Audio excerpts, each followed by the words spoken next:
I recently got the chance to see the animated film Flow, and I absolutely fucking loved it. The story follows a solitary cat whose home is devastated by a great flood, but when it finds refuge on a boat populated by various species, it'll have to team up with them even in spite of their differences. Now, most animated films choose to tell stories that involve anthropomorphized animals, but you should know that the animals featured in this movie do not speak. That's right, there is not a single line of dialogue in this movie. The animals in this film are allowed to just act like real animals, for the most part anyway. But even though the animals cannot communicate verbally, you can still tell exactly what every creature is feeling based on their expressions and body language. And I absolutely loved this aspect of the film.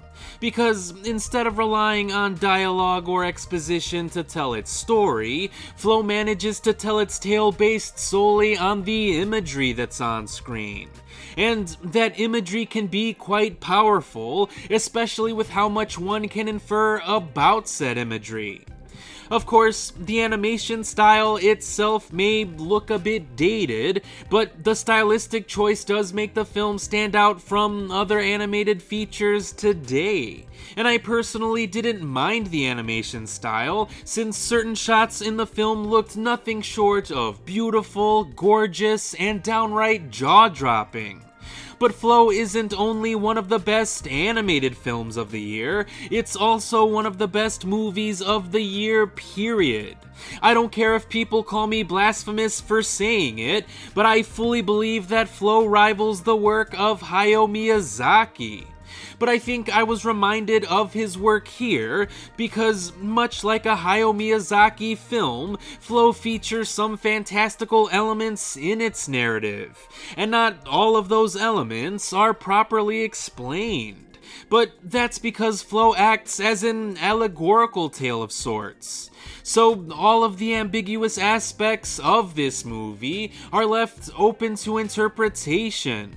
Whether you think humans still exist in this world, or if the flood acts as a biblical reference, or if the entire story acts as an allegory for global warming, will all depend on your own interpretation of the film.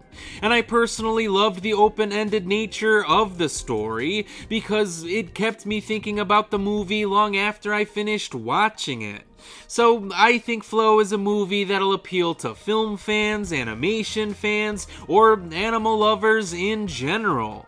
I mean, in a year that featured cats like Frodo in A Quiet Place Day 1, or even Mischief in Fly Me to the Moon, I have to admit that the cat in Flow is definitely my favorite cinematic cat of the year.